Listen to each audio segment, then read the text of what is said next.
don't believe in fat phobia, just imagine what the comment section would look like on that video if that person was fat. Well, if I had to guess, they would probably be telling them they shouldn't just be eating straight up sprinkles because they're already severely overweight and not risk for diabetes. So eating just straight up sugar is going to give them diabetes.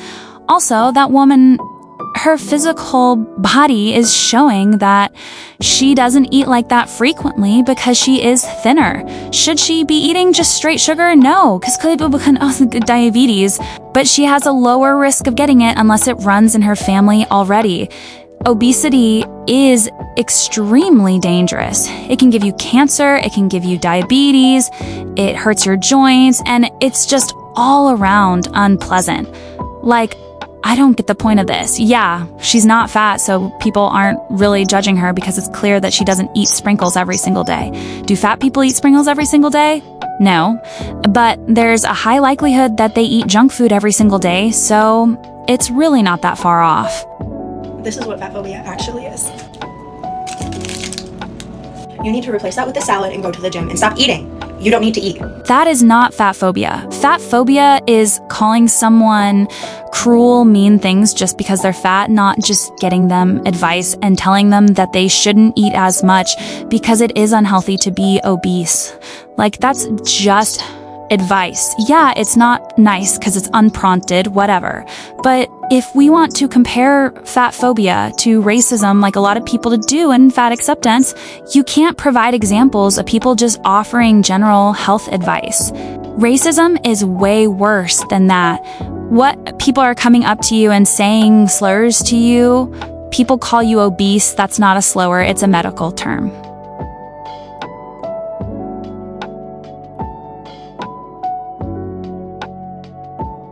I can't lie, this is insanely impressive, but I just can't imagine what it could be doing to her joints, cause that excess weight will affect your joints.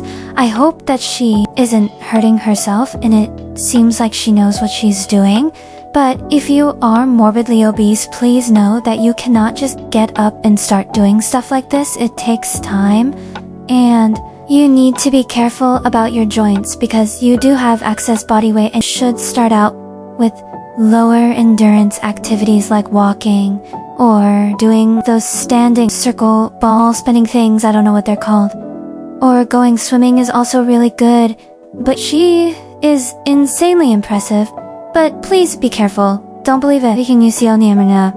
You do not care about fat people's health. Stop fucking pretending like you do, okay? Because if you actually cared, then you would do research. So this creator is trying to say that we don't know our research on health issues that come from being morbidly obese? Let's see what research she shows.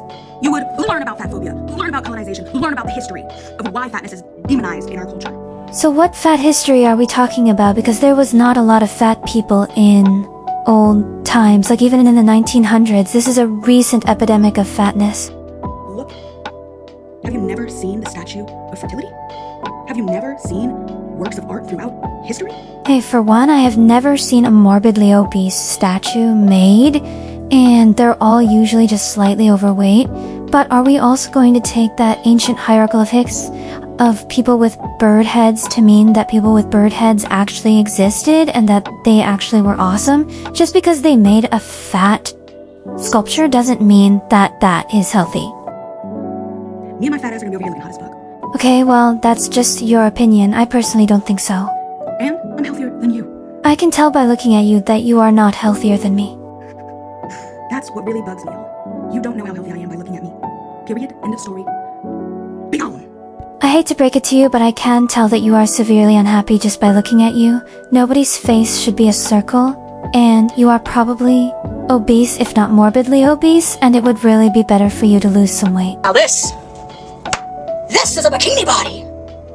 I'm ready to go piss some people off. Before you guys get mad at me, I do think that it is good that she is going outside, and hopefully it will help her mental health. Because if you are morbidly obese like this, you are clearly struggling mentally and physically. And I think that you should get some help with whatever you are struggling with, because this is impacting your life and your ability to go out and do things. I'm so glad that she was able to get out and do swimming and put on a bikini and feel good about herself and confident enough to go outside. But It's not something you should strive to do. You shouldn't want to stay real this. It's okay. You got to realize at a certain point that you need to make a change for your health. If you're going to trying to lose weight, you do lose a body, and you is gonna enjoy life. Tell me why people can come on this app and say, I love being fat, I love feeling fat, I love eating whatever I want as much as I want, and then they go on here and you'll see people do mukbangs where they're shoving crazy amounts of food into their mouth. Tell me why I made a video about walking and how walking 10 to 12,000 steps every single day has started to like change my body and stuff. And they're like, what, you don't walk 10,000 steps every single day anyways? And I'm like, no, I walk 10,000 steps because I put the effort in to put the 10,000 steps. Definitely do think that a lot of people just don't realize how little steps that they get in a day. And it can be shocking when you track your steps and you get a watch, even though they're not the most accurate, how little steps you actually do get in a day, because in our heads we're just thinking like, oh, I'm constantly up and moving around, but if you're only walking short distances, you're really not going to get that many steps. There are people in other countries who have no issue being fit and being healthy. The sad thing is that a lot of the reasons why other countries don't have any issues being skinnier is because of what they eat and the fact that their countries and cities, whatever, are actually built to sustain walking and people being able to walk to the store instead of driving. And I am fortunate enough to live in an area where I can walk to the store, but it will still take me at least 15 to 20 minutes to get there. And that's only one store. And the fact that we can't come on here and say, I love being skinny, I like to be skinny, look at my healthy lifestyle where I walk, I watch my portions, and I drink my water, and I feel my best.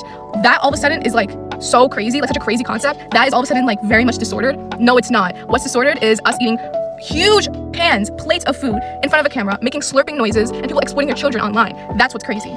Eating large amounts of food is disordered, but there definitely are creators on here that also showcase eating very, very, very small portions, which also isn't healthy. And I think that that should be acknowledged.